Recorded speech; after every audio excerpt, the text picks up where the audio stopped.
RP ज्ञान study में आज आपका पुनः स्वागत है। आज हम लोग काल पढ़ेंगे।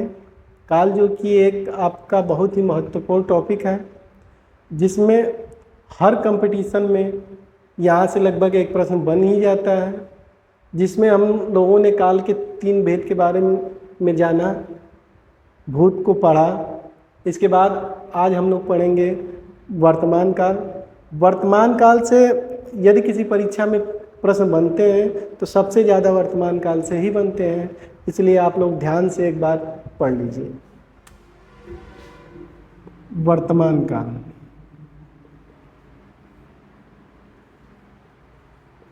वर्तमान काल, वर्तमान काल परिभाषा हो जाती है क्रिया का वह रूप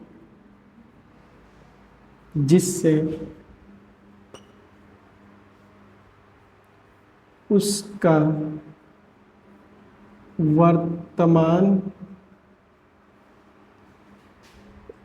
काल में होना पाया जाए, उसे वर्तमान काल कहते हैं। ठीक, यानी कि क्रिया का वह रूप जिससे उसका वर्तमान काल में होना पाया जाए, उसे हम वर्तमान काल कहते हैं। जैसे इसके उदाहरण बनते हैं, वह पढ़ता है, वह आया है, वह पढ़ता है, वह आया है। देखिए, वह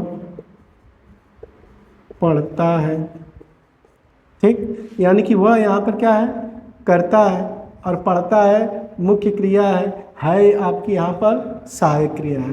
पढ़ता है यानी कि ये वर्तमान में, इससे ये पता चलता है तातीते के कि वर्तमान में कार्य हो रहा है, इसलिए यहाँ पर क्या है, वर्तमान काल है। वर्तमान काल के 5 भेद होते हैं जो निम्न प्रकार हैं। पहला है सामान्य वर्तमान,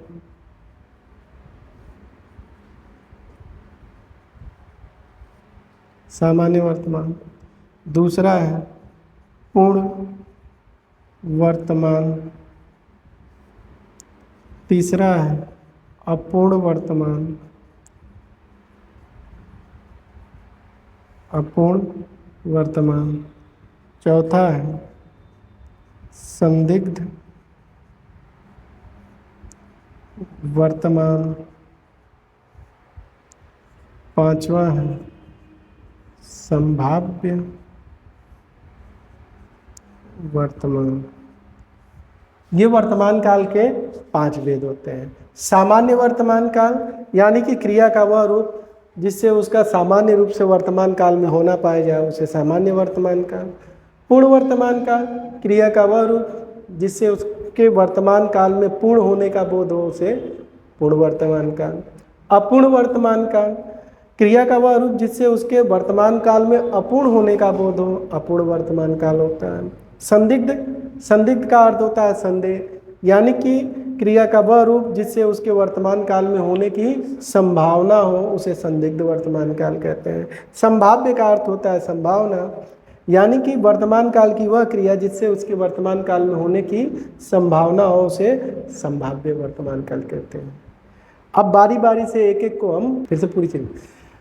तो वर्तमान काल के 5 भेद होते हैं। सामान्य वर्तमान काल यानी कि क्रिया का वह रूप जिससे उसका सामान्य रूप से वर्तमान काल में होना पाया जाए, उसे सामान्य वर्तमान काल। पूर्ण वर्तमान काल, क्रिया का वह रूप जिससे उसके वर्तमान काल में पूरे होने का बोध हो, उसे पूर्ण वर्तमान काल। अपूर्ण वर्तमान काल, क्रिया का वह रूप जिससे उसके वर्तमान काल में अपूर्ण होने का बोध हो, उसे अपूर्ण वर्तमान। संदिग्ध का अर्थ होता है संदेह, यानी कि क्रिया का वह रूप जिससे उसके वर्तमान काल में होने के संदेह हो, उसे संदिग्ध वर्तमान काल कहते हैं। संभाव्य का अर्थ होता है संभावना, यानी कि वर्तमान काल की वह क्रिया जिससे उसके वर्तमान में होने की संभावना हो, उसे संभाव्य वर्तमान काल। अब बारी बारी से हम सभी के बारे में जानेंगे, ठीक है। यहाँ तक आप लोग नोट कर लिए हैं, हम आगे बढ़ते हैं।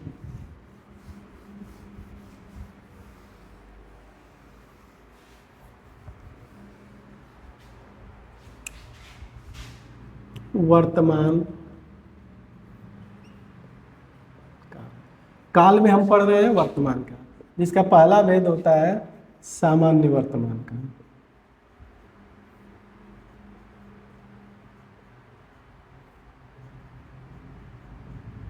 सामान्य वर्तमान परिभाषा हो जाती है क्रिया का वह रूप जिससे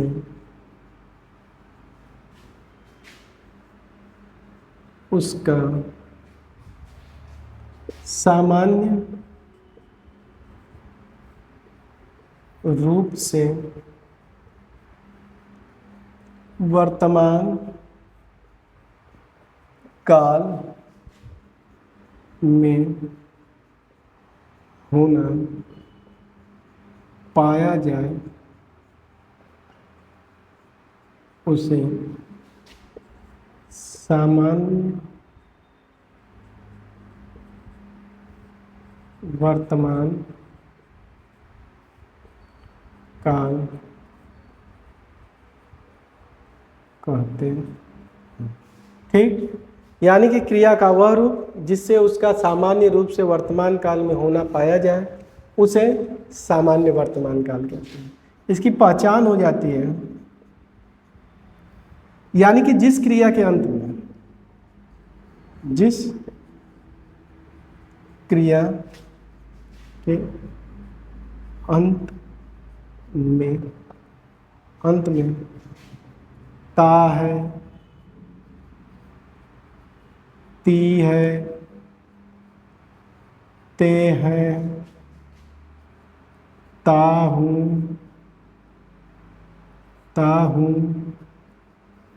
ती हूँ इत्यादि जुड़े होते हैं, वहाँ पर इत्यादि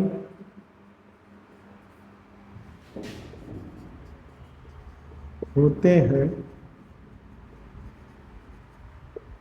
वहाँ पर सामान्य वर्तमान काल। ठीक, यानी कि जिस क्रिया के अंत में ता है, ती है, ते है, ता हूँ, ती हूँ इत्यादि होते हैं, वहाँ पर सामान्य वर्तमान काल होता है। कभी भी हूँ के साथ बहुवचन ते का प्रयोग नहीं होता, इसलिए यहाँ पर ता हूँ और ती ही होता है। कभी भी आपका ते हूँ नहीं होगा किसी वाक्य में। ऐसे देखने के लिए जरूर हो जाएगा, लेकिन वाक्य प्रयोग में कभी ते हूँ का प्रयोग नहीं होता है। इस बात का विशेष ध्यान रखिए। जैसे राधा पुस्तक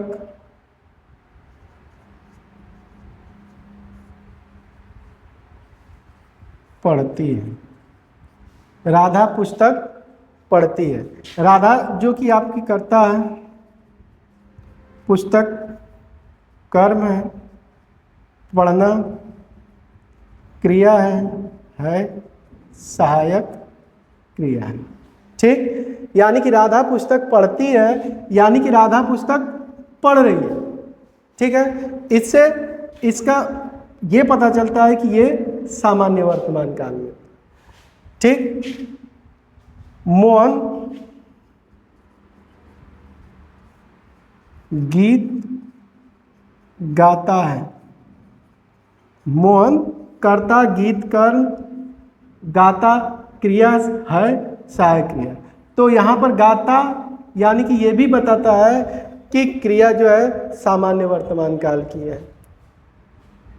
ठीक है, वे जाते हैं, वे जाते हैं बहुवचन के साथ हैं का प्रयोग है, तो यानी कि जाते हैं, तो ये भी आपका क्या है सामान्य वर्तमान काल।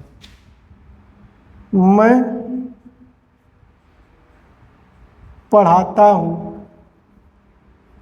मैं पढ़ाता हूँ, तो ता हूँ होने के कारण ये भी क्या है आपकी सामान्य वर्तमान काल। तुम, मैं पढ़ती हूँ। तो यहाँ पर भी ती हूँ होने के कारण यहाँ पर क्या है, सामान्य वर्तमान। तो आपको अच्छे से समझ में आ गया होगा। अब हम इसके दूसरे भेद के बारे में चलते हैं, वर्तमान काल का दूसरा भेद जो होता है। ठीक,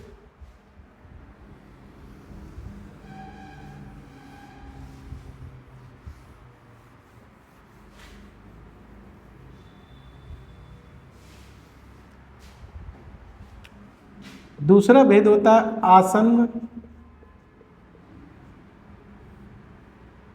भूत या फिर पूर्ण वर्तमान काल। यानी कि जो हम लोगों ने भूत में पहले पढ़ा था आसन्न भूतकाल, वही पूर्ण वर्तमान काल होता है। दोनों चीज एकदम सेम है, एकदम समान है। जो पहचान इसकी है वही पहचान इसकी है। परिभाषा हो जाती है, क्रिया का वह रूप जिससे उसका वर्तमान काल में पूर्ण होना पाया जाए, उसे पूर्ण वर्तमान या आसन्न भूत काल कहते हैं। ठीक, यानी कि क्रिया का वह रूप जिससे उसका वर्तमान काल में पूर्ण होना पाया जाए, उसे पूर्ण वर्तमान काल या फिर आसन्न भूतकाल कहते हैं। पहचान इसकी हम लोग पहले लिखे थे। पहचान में हम लोग क्या लिखे थे, आसन्न भूत की, यानी कि सामान्य भूतकाल की जो क्रियाएं होती हैं, आ, ई, ए, चुका, चुकी, चुके, यदि उसके साथ हम हैं का प्रयोग कर दें तो वो आसन्न भूत और पूर्ण वर्तमान काल में रहता है। ये कभी भी दोनों अलग अलग नहीं पूछे जाते हैं परीक्षाओं में, और सबसे ज़्यादा पूछे जाने वाले यही हैं। ठीक, अगर किसी भी कंपटीशन एग्जाम में पूछा जाता है तो आसन्न भूत या पूर्ण वर्तमान को जरूर पूछा जाता है। इसको ध्यान से आप लोग पढ़ लीजिएगा। ठीक, दोनों की परिभाषा सेम होती है लगभग, और दोनों के पहचान एकदम समान होते हैं, कोई अंतर नहीं वाक्य में, वाक्य एकदम से समान होता है। तो जो पहचान आसन्न भूत की होती है वही पहचान पूर्ण वर्तमान काल की भी होती है। ठीक, जैसे पहचान में लिख लीजिए, यानी कि जिस क्रिया के अंत में, जिस क्रिया के अंत में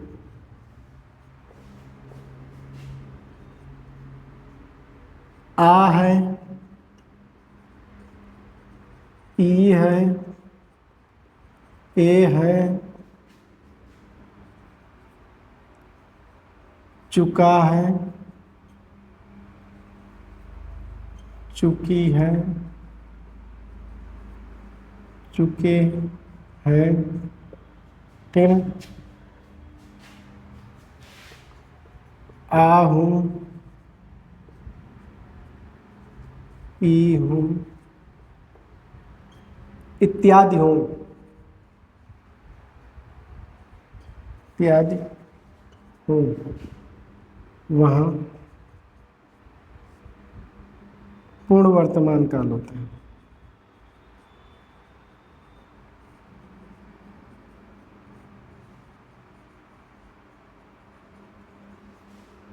ठीक, जैसे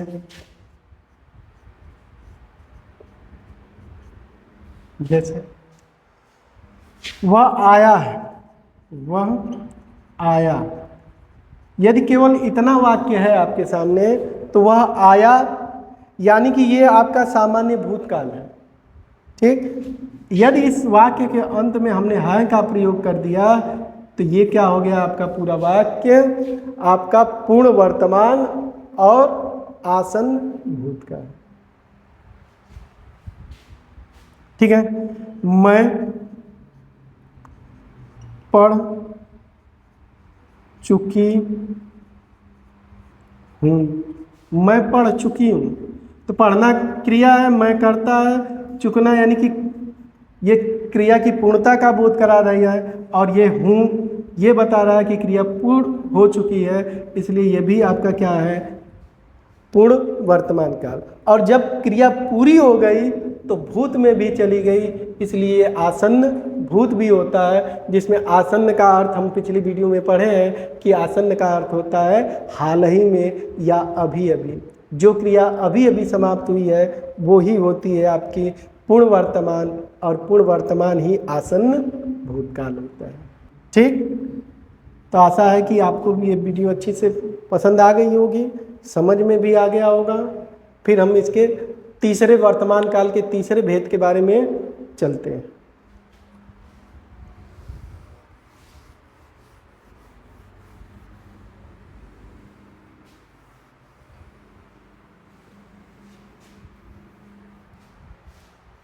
इसका तीसरा भेद है अपूर्ण वर्तमान काल। अपूर्ण वर्तमान काल यानी कि वर्तमान काल की वह क्रिया जिसका वर्तमान काल में अपूर्ण होना पाया जाए, यानी कि क्रिया वर्तमान काल में अधूरी है, पूरी नहीं हुई है, जो वर्तमान काल में चल रही है। जैसे हम पढ़ रहे हैं तो हमारे पढ़ने की क्रिया चल रही है, अभी समाप्त नहीं हुई है, इसलिए वो क्या है, अपूर्ण वर्तमान काल। ठीक, परिभाषा हो जाती है क्रिया का वह रूप जिससे उसका वर्तमान काल में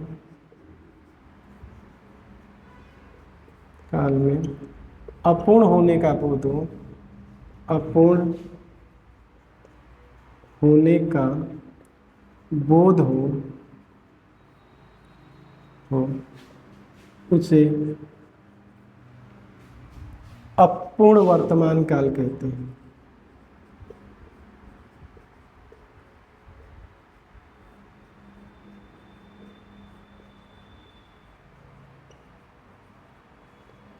अपूर्ण वर्तमान काल कहते हैं। ठीक, पहचान इसकी हो जाती है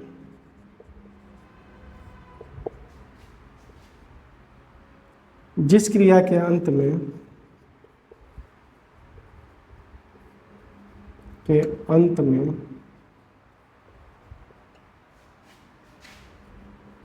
रहा है, रही है, रहे हैं, रहा हूँ, रही हूँ इत्यादि होते हैं,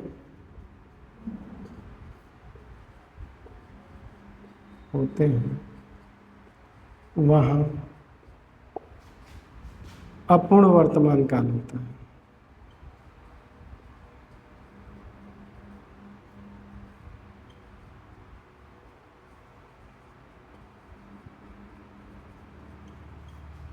इत्यादि होते हैं, वहाँ पर अपूर्ण वर्तमान है, यानी कि जिस क्रिया के अंत में रहा है, रही है, रहे हैं, रहा हूँ, रही हूँ इत्यादि का होते हैं, वहाँ पर अपूर्ण वर्तमान। जैसे कि रहा, रही, रहे ये जो है अपूर्णता का बोध कराते हैं, और है जो है उसके वर्तमान काल में होने का बोध कराते हैं। जैसे मैं पढ़ रहा हूँ, तो पढ़ने वाली क्रिया मैं कर रहा हूँ और ये अभी चल रही है, पूरी नहीं हुई है, इसलिए ये क्या है, अपूर्ण वर्तमान काल। ठीक है ना। वह खाना पका रही है, वह क्या कर रही है, खाना पका रही है, अभी खाना पकने का काम चल रहा है, इसलिए यहाँ पर ये क्या है, अपूर्ण वर्तमान काल। वह गीत गा रही है, यानी कि गीत गाने का काम चल रहा है, इसलिए वो भी क्या है, अपूर्ण वर्तमान काल। ठीक ना, वे जा रहे हैं, जाने की क्रिया अभी चल रही है, इसलिए वो क्या है, अपूर्ण वर्तमान काल। बच्चा नाच रहा है, नाचने का कार्य वो कर रहा है, इसलिए वो क्या है, अपूर्ण वर्तमान काल। ठीक, तो हमें आशा है कि आप लोगों को अच्छे से समझ में आ गया होगा। इसका जो चौथा भेद है उसके बारे में हम कल पढ़ेंगे। धन्यवाद।